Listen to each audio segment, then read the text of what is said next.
이 찬양이 너무 신이 납니다. 하나님께서 이 찬양 가운데 기뻐하며 덩실덩실 기뻐하시는 그러한 은혜가 우리 안에 더욱더 넘쳐났으면 좋겠습니다. 저희 그 첫째 딸이 이제 드디어 고등학생이 됐습니다. 고등학생이 됐어요. 언제 이렇게 컸나 모르겠습니다. 근데 고등학생이 딱 됐는데 어저께 중학교에서 홈커밍데이라고 하더라고요. 홈커밍데이. 도대체 이게 뭐야 했더니 홈커밍데이 그냥 뭐 졸업생들 와서 같이 놀고 뭐 이러나 보다 했더니 그냥 그 놀고 그런 게 아니더라고요. 미국 사람들 그 막 파티하고 이럴 때 파티복 입잖아요. 드레스 입고. 아까 그 드레스들 보셨죠?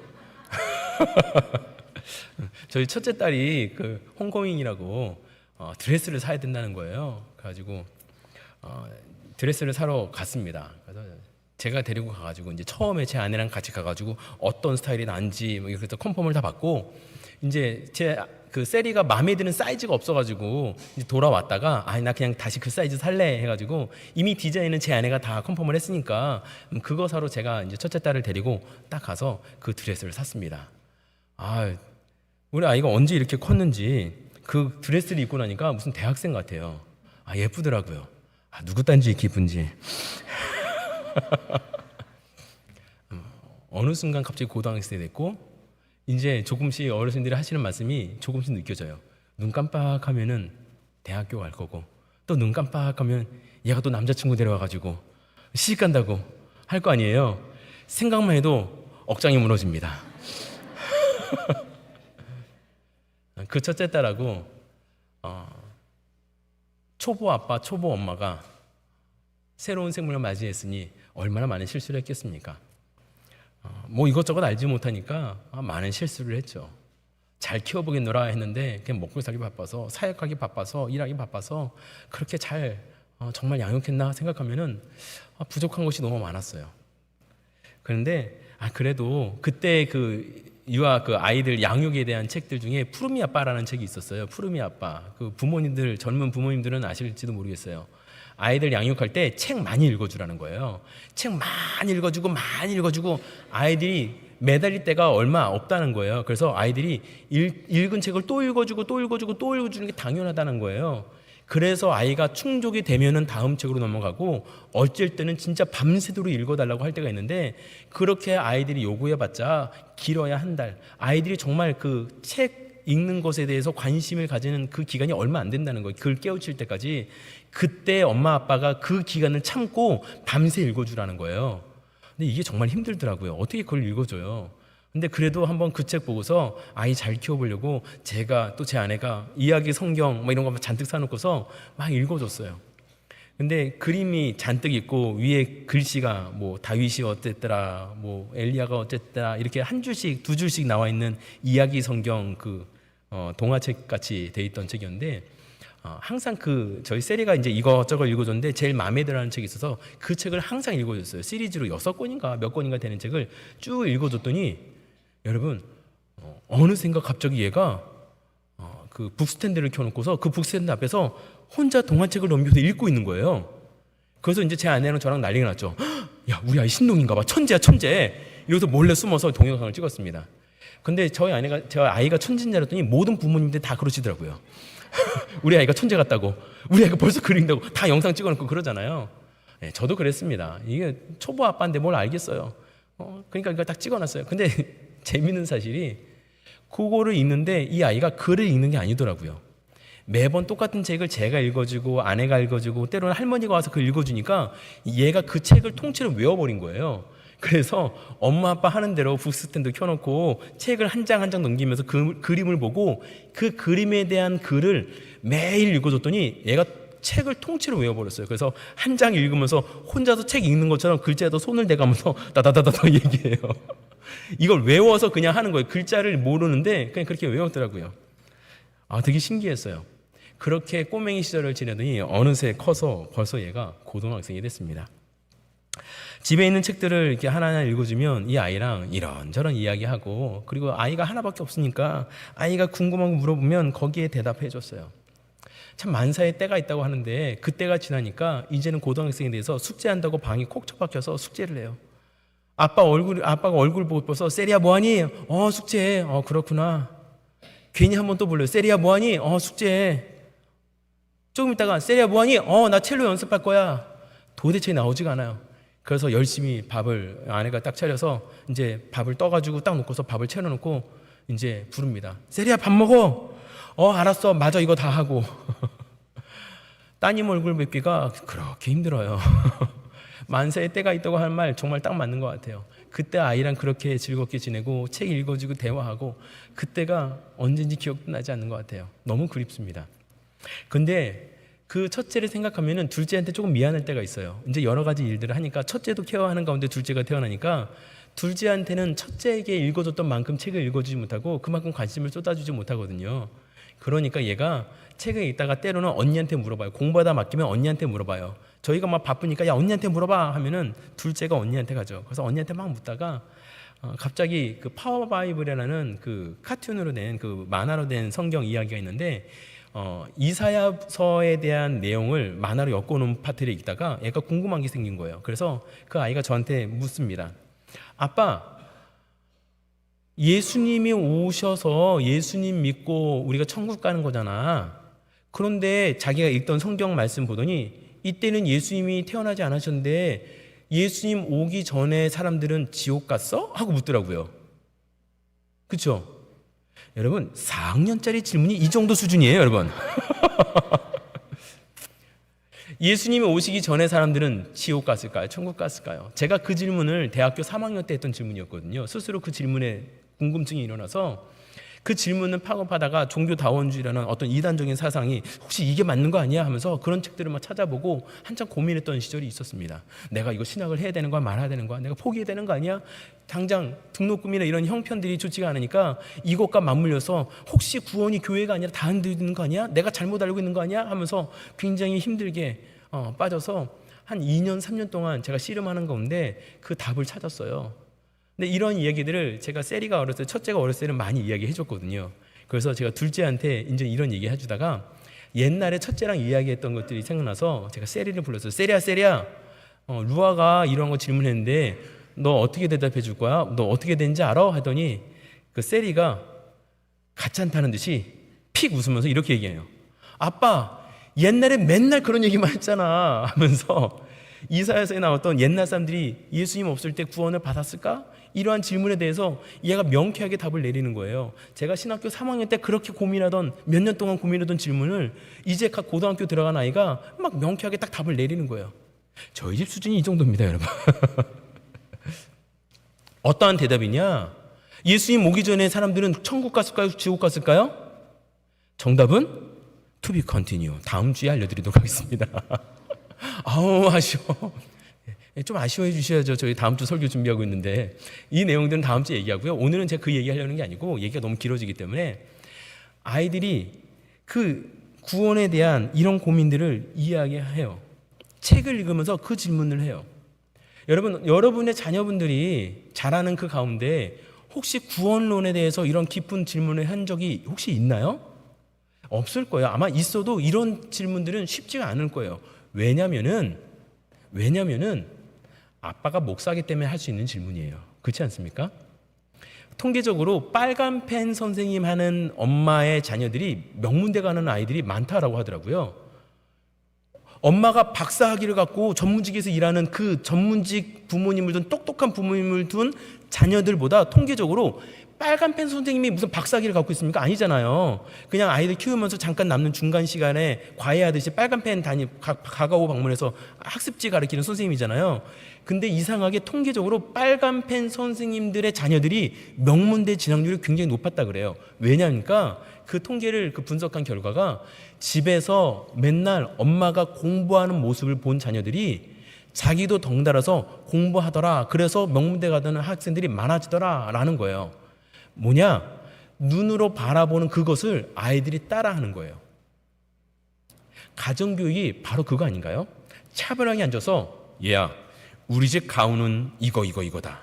요즘 가훈 있는 집 있나요? 옛날엔 꼭 가훈을 정하라 그랬어요. 그때 가훈 하면 된다 막 이런 거 있었잖아요.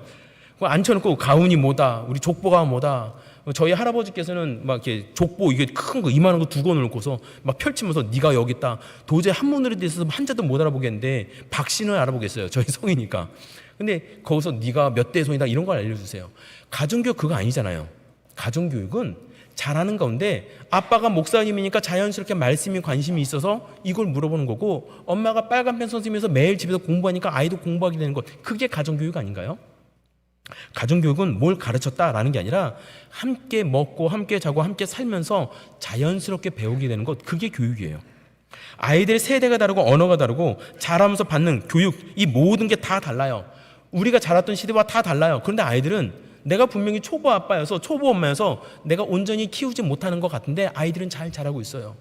내가 잘 가르쳤기 때문에 잘하는 게 아니라 내가 잘 살려고 노력하면 그 모습 안에서 아, 저게 잘 사는 모습이구나 라고 그 모습을 보고 배운다라는 거죠.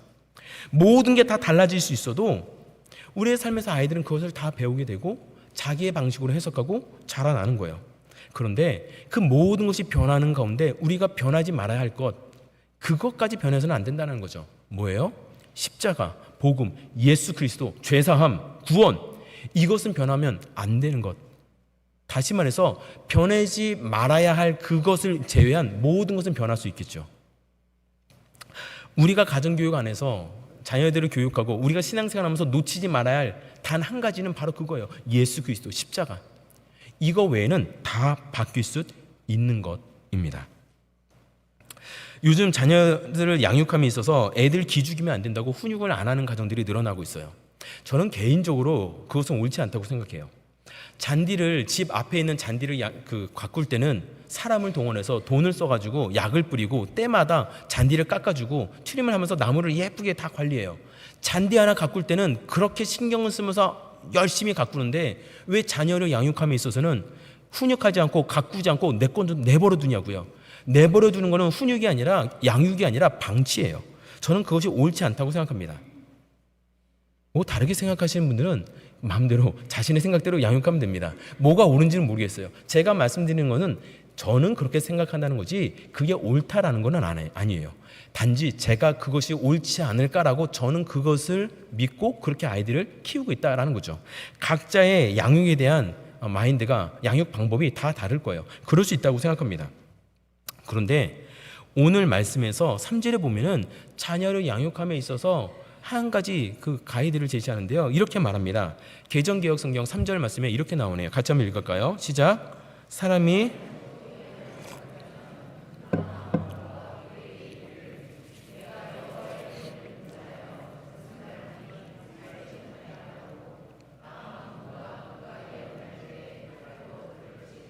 여러분 이 말씀 이해되시나요? 이 말씀에 오늘 본문 말씀을 제가 준비하게 된 이유가 수요일날 새벽기도 본문이었어요. 수요일날 새벽기도 본문을 하는데 제가 이 말씀에서 멈췄어요. 탁 멈췄어요. 앞만 읽어도 이해가 안 되는 거예요. 뭐지? 똑바로 살지 못하면 자녀 죽여야 되는 얘기야? 뭐야? 이해가 안 되는 거예요. 한참 읽다가 제가 다른 버전의 성경을 찾아봤습니다. 표준 세번역에 보니까 이렇게 나오더라고요. 세번역 성경으로 띄워주시기 바랍니다. 같이 한번 읽을까요? 시작. 그런데도 누가 예언을 하겠다고 고집하면 그를 낳은 아버지와 어머니가 그 자식에게 말하기를 내가 주님의 이름을 팔아서 그를 낳은 아버지와 어머니는 아들이 예언하는 그 자리에서 그 아들을 찔러 죽일 것이니라. 물론 표현에는 찔러 죽여야 된다라고 표현하지만 이 말씀이 정말 자녀를 죽이라라는 말일까요? 앞에 있는 말씀, 혹시 하나님의 말씀을 제대로 알지 못해서 나는 하나님의 영광을 위해 하는 거야, 하나님이 이걸 원하셔, 나에게 돈을 갖고 와, 하나님이 이걸 원하셔, 내가 원하는 거는 이거야 라면서 하나님의 뜻을 빙자해서 자신이 원하는 바를 이루려고 할 때 하나님과 상관없이 살면서 하나님의 말씀대로 산다라고 착각하고 있을 때 그때 그를 가만 놔두지 말고 훈육하라는 얘기예요. 안 되면은 때려서라도 정신 차리게 하라는 거예요. 제가 예전에 전도사 때 중고등부 맡았을 때는 말씀드렸죠. 부모님들이 찾아와서 전도사님 우리 애 말 안 들으면 때려서라도 정신 차리게 해주세요. 이런 부모님들 많았어요. 근데 요즘에는 혹시 아이들이 무시당하거나 조금이라도 선생님이 큰 소리 내면은 부모님들이 학교에 찾아와서 선생님들 멱살을 잡는 세상이 됐어요. 말이 안 되는 시대예요. 그게 아이들의 길을 세워주는가요? 아니요. 길을 세워주는 게 아니라 아이들을 교만하게 만드는 거예요. 아이들이 바로 자라지 못하게 만드는 거예요. 잔디가 아플까봐 걱정돼서 잔디를 깎지 않으면 그것은 잡초가 되는 거예요. 근데 우리는 혹시 그렇게 아이들을 그냥 방치하는 것을 내가 잘 양육하고 있다고 오해하는 건 아닌지, 혹시 여러분은 이미 자녀들이 다 장성해서 세상 가운데 나가는데 혹시 그렇게 양육하지는 않으셨는지 되돌아봤으면 좋겠습니다. 오늘 본문 말씀은 그 자녀들이 하나님 말씀 앞에서 잘 커가도록 믿음으로 잘 양육해야 돼, 훈육해야 돼, 놔둬서는 안 돼, 이러한 의미를 강조하는 거죠. 세상의 모든 방식, 형식이 달라져도 그 말씀을 가르치는 말씀의 중심은 놓쳐서는 안 된다라는 것, 우린 이것을 잊지 말아야 돼요. 근데 우리는 너무나도 쉽게 이러한 핑계를 댑니다. 에이, 우리가 목사가 될 것도 아닌데 저렇게 말씀대로 양육을 해야 돼? 아이, 무슨 선교사를 보낼 것도 아닌데 말씀 교육을 저렇게 열심히 해야 돼? 아이, 주일날 교회 잘 나오고 공부 열심히 하고 좋은 대학 가면 되지. 내 책임은 아이가 대학 가기 전까지 내 책임이지, 그 다음은 지 인생인데 뭐. 혹시 이렇게 생각하시는 분은 없습니까? 오늘 5절 말씀에 보면은 성경에 이렇게 나와 있습니다. 5절 말씀, 개역개정 성경 같이 한번 읽어볼까요? 시작. 말하기를 나는 선지자가 아니요 나는 농부라, 내가 어려서부터 사람의 종이 되었노라 할 것이요. 우리가 내가 세상에서 이렇게 살아가는데, 이런 직장을 갖고 있는데 목사도 아닌데 이렇게까지 해야 돼? 라고 생각한다라는 거예요. 근데 이 본문도 이해가 되긴 하지만 마음에 확 와닿는 본문이 있더라고요. 제가 세번역 성경 아까 3절 쳤다가 이 본문도 성경으로 같이 딱 세번역으로 보니까 와, 마음에 확 와닿는 이 표현으로 되어 있는데 세번역 버전입니다. 우리 한번 크게 한번 읽어볼까요? 시작. 그러고는 기껏 한다는 소리가 나는 예언자가 아니다, 나는 농부다, 젊어서부터 남의 머슴살이를 해왔다 할 것이다. 아니 목사님, 내가 목사예요? 난 사회에서 이렇게 일하는 그냥 일꾼이에요. 나는 직업을 갖고 있는 사람이에요. 내가 의사지 목사예요? 목사님, 나한테 강요하지 마세요. 그러고는 기껏 한다는 얘기가, 나는 세상에서 이런 직업을 갖고 있는 일반 평신도인데 왜 이렇게 나를 푸시하냐고. 목사님, 나한테 푸시해 좀 하지 마세요. 오늘 본문이 딱 그 어조 아닌가요? 하나님께서는 그것을 꼬집는 거예요. 목사만 말씀대로 살아야 되나요? 아니요. 그리스도인은 그리스도의 말씀을 따라 사는 사람이에요. 그리스도인은 그리스도의 말씀을 따라 사는 사람이에요. 우리의 자녀는 공부만 잘하고 좋은 대학만 가면 되나요? 아니요. 그리스도인으로 살아서 구원받은 인생이 돼야 돼요. 구원받는 자로서 세상에 어떤 직업을 갖든 어떠한 인생을 살든 모든 건 다 변하고 모든 거 자녀 마음대로 다 하도록 다 내버려 두지만 마지막까지 타협하지 말 것, 예수 그리스도 십자가, 이거 아니겠어요? 근데 우리는 너무나도 신앙을 타협해요. 살면서 끊임없이 세상과 타협하고 내 마음에 들지 않다고 그렇게 욕하는 그런 모습들, 자녀들은 우리가 하루에 살아가는 일상의 모습을 보면서 그걸 배우는 거예요. 그래서 중학교 때까지는 어쩔 수 없어서 엄마 아빠 따라서 교회에 가서 친구들 만나지만 고등학교 와서 운전을 하게 되는 순간부터, 운전대가 내 손에 쥐는 순간부터 안 가요.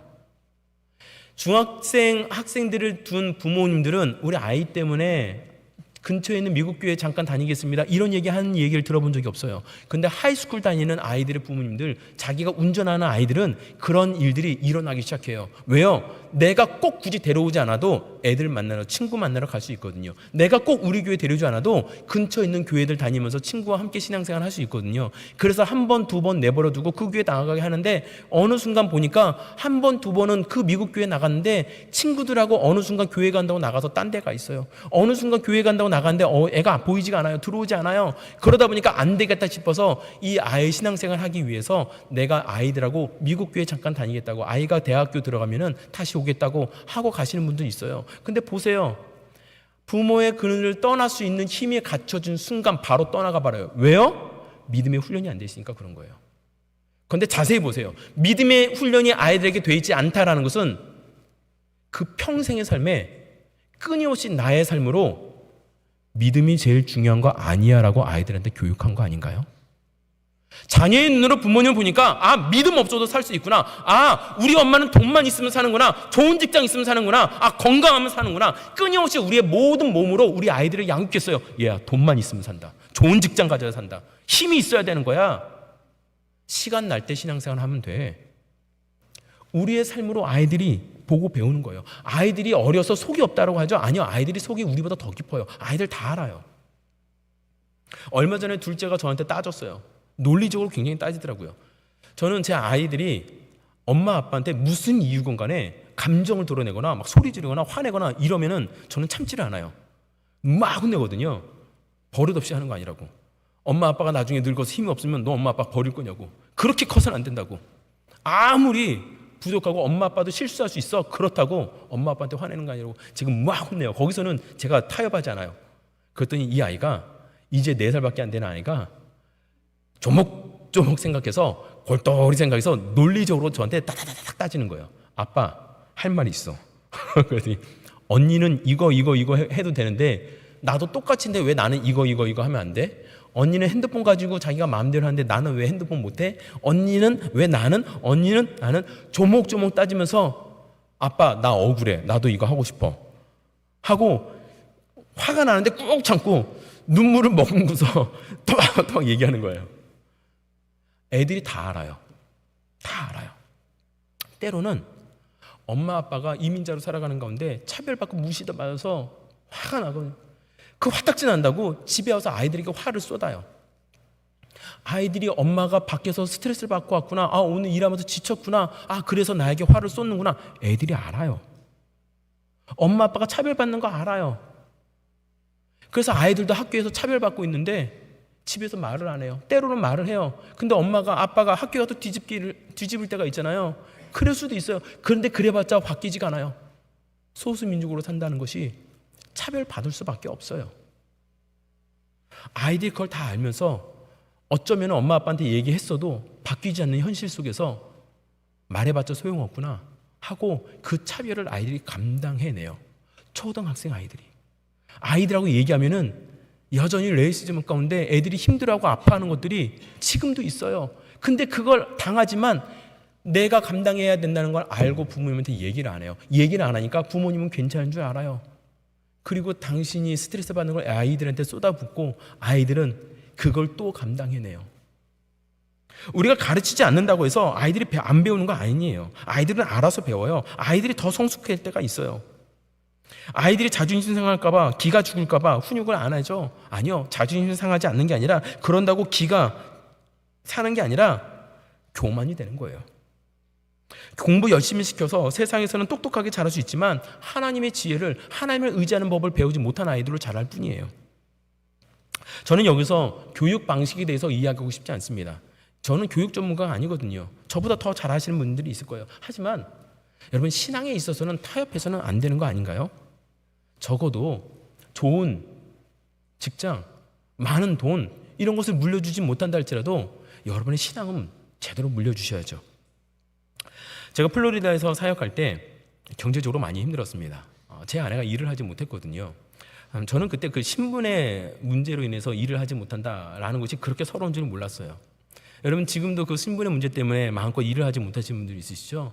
제가 그 고통을 알아요. 왜냐하면은 목회자 그 페이가, 부목사 페이가 그렇게 많지가 않잖아요. 그러니 또 플로리다에서 그 비싼 물가에서 살려니 쉽지가 않았어요.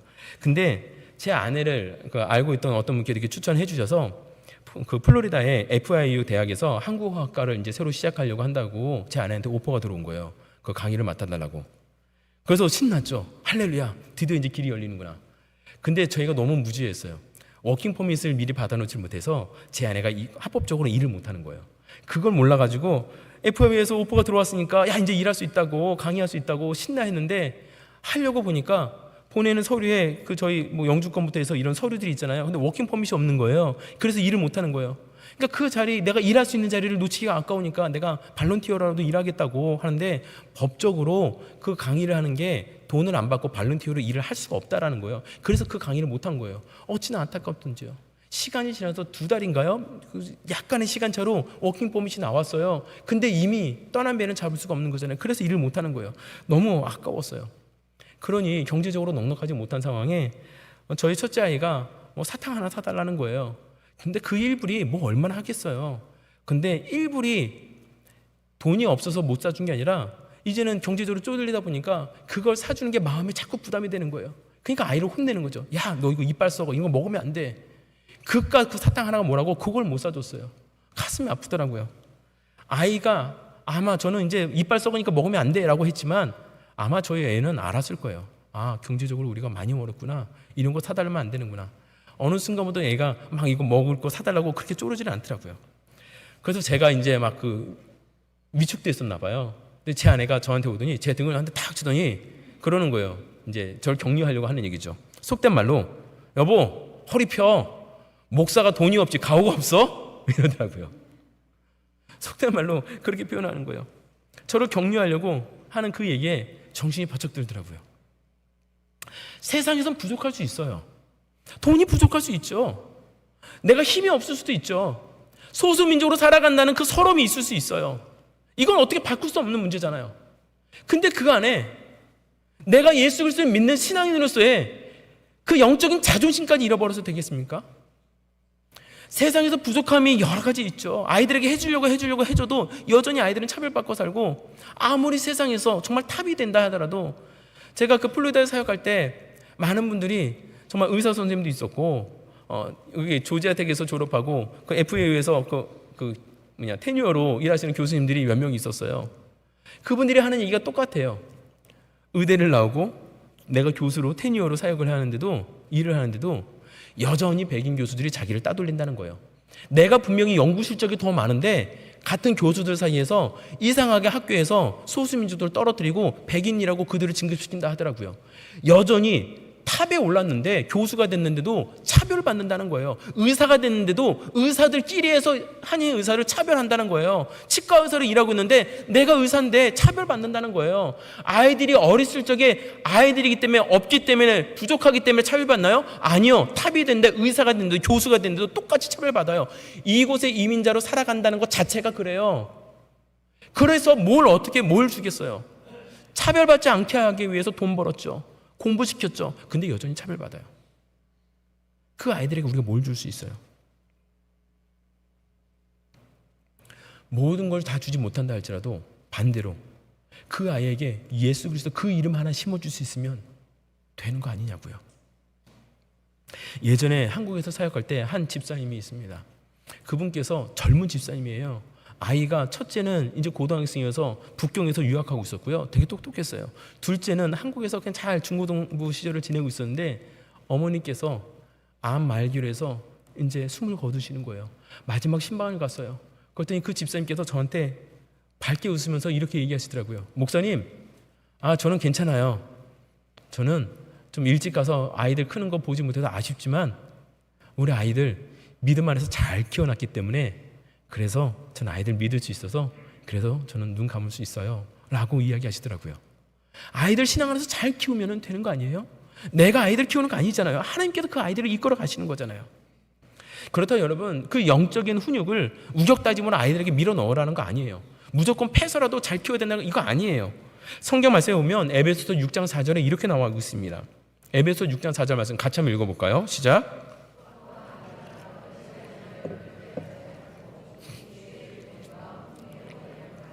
여기서 말하는 너희 자녀를 노엽게 하지 말라라는 것은 애들이 화나게 하지 말라라는 뜻이 아니에요.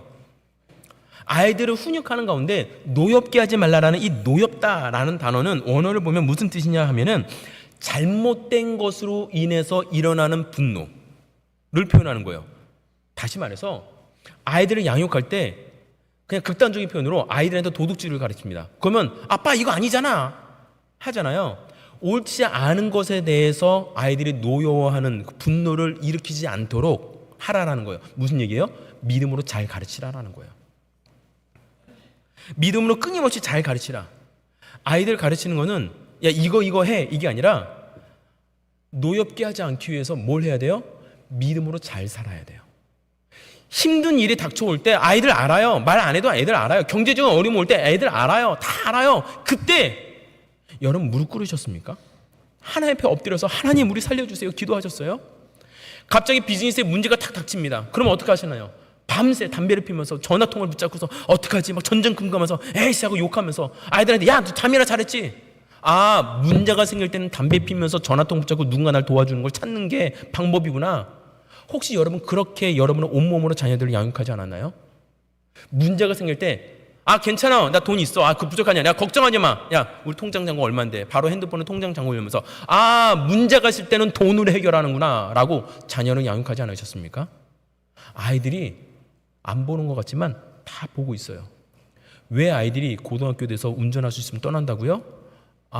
신앙은 옵션이구나 라고 배웠기 때문에 그래요. 여러분, 신앙생활 가운데 중요한 진리 한 가지 있습니다. 제가 사역하면서 깨닫는 진리예요. 뭔지 알려드릴까요? 대답이 없는 거 보니까 넘어가도록 하겠습니다. 예, 감사합니다. 예, 허민윤 집사님 덕분에 제가 알려드릴게요. 감사합니다. 집사님 아니었으면 제가 축도하고 끝낼 뻔했잖아요. 여러분, 신앙생활 가운데 너무나도 당연한데 너무나도 뻔한 진리 한 가지가 있어요. 뭔지 아십니까? 예배를 드리지 않는 이들은 영적으로 병들어요. 예배를 드리지 않는 분들은 영적으로 병들어요. 교육부 선생님들이 1부 예배 드리고 2부에 아이들 양육하잖아요.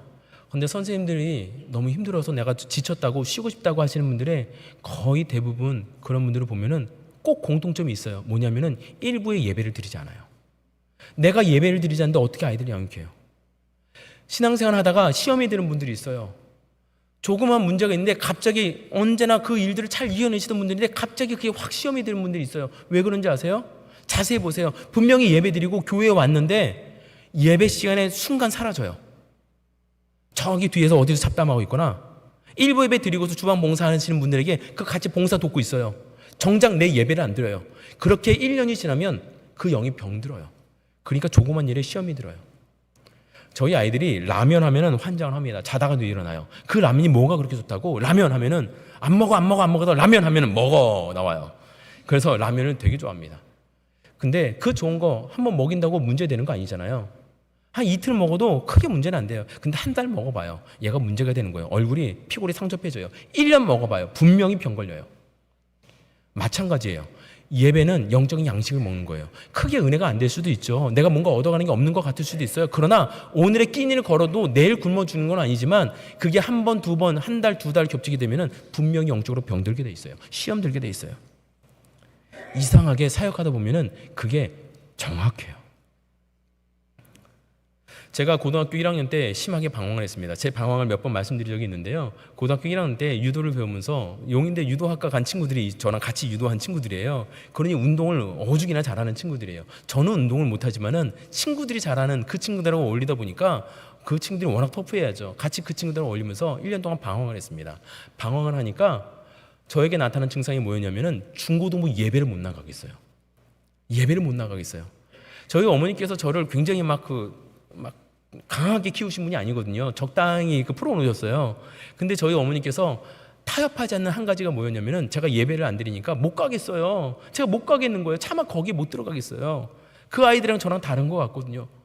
그 안에 들어가면 왠지 아이들이 나를 피할 것 같아서 못 들어가겠어요. 그래서 중고등부 예배를 못 가니까 한 번, 두 번 이렇게 못 가니까 저희 어머니께서 그러면 나랑 같이 가자 하시더니 어머니께서 제 손 붙잡고 어른 예배 참여하셨어요.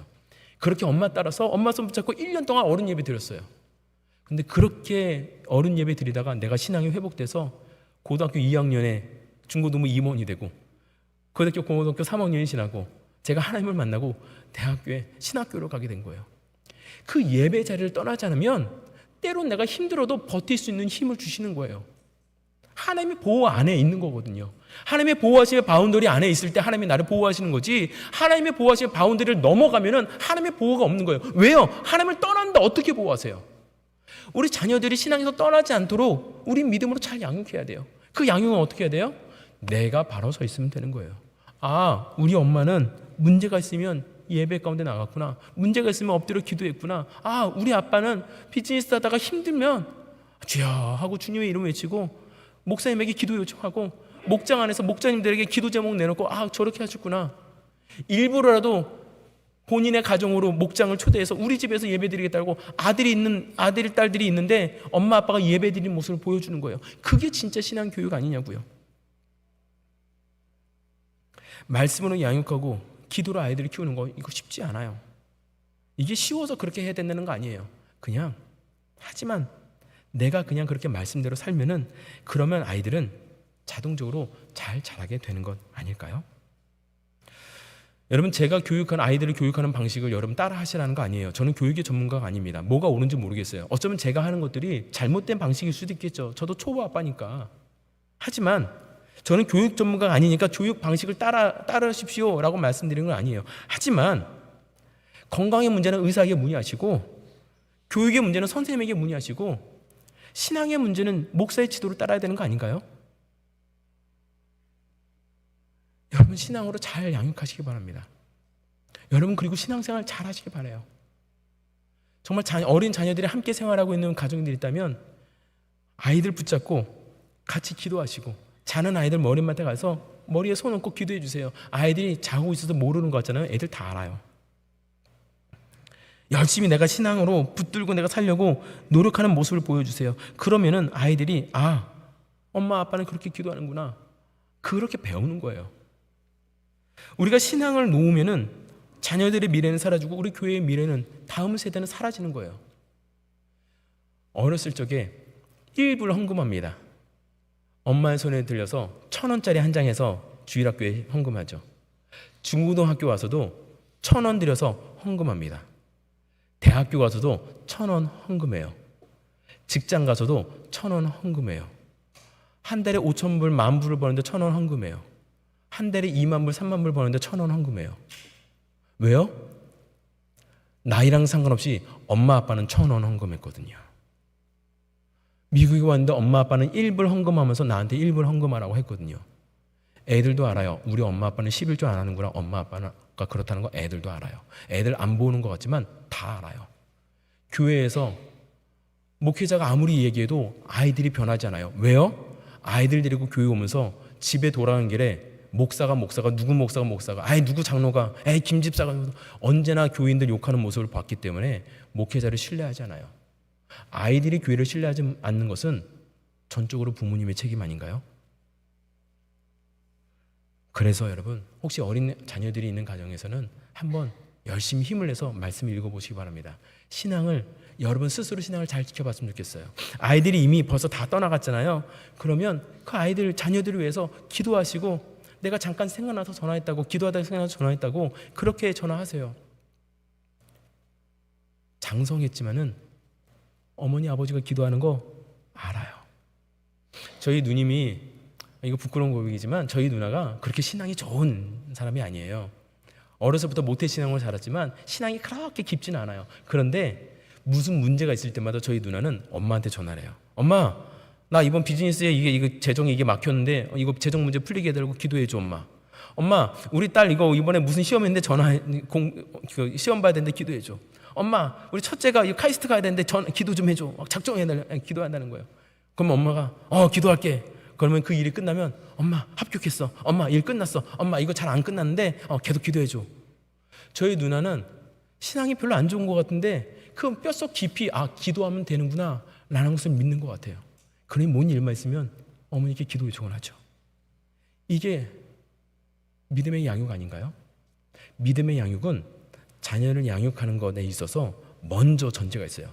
내가 믿음으로 살아가는 것. 오늘 여러분이 믿음으로 살아가시면 여러분의 자녀가 변화될 것이고, 여러분의 자녀만이 아니라 지금 어르신들께서 이 자리에 함께 하시고 예배하시는데, 우리가 신앙생활하는 그 모습을 통해서 우리 교회 안에 자라나고 있는 젊은 집사님들이, 젊은 청년들이, 젊은 아이들이 저렇게 신앙생활 하는구나, 그렇게 배우지 않겠냐고요. 우리가 믿음 안에서 온전히 바로 서서 하나님을 믿고 살아가는 그런 믿음의 신앙이 되시길 주님의 이름으로 축원드립니다.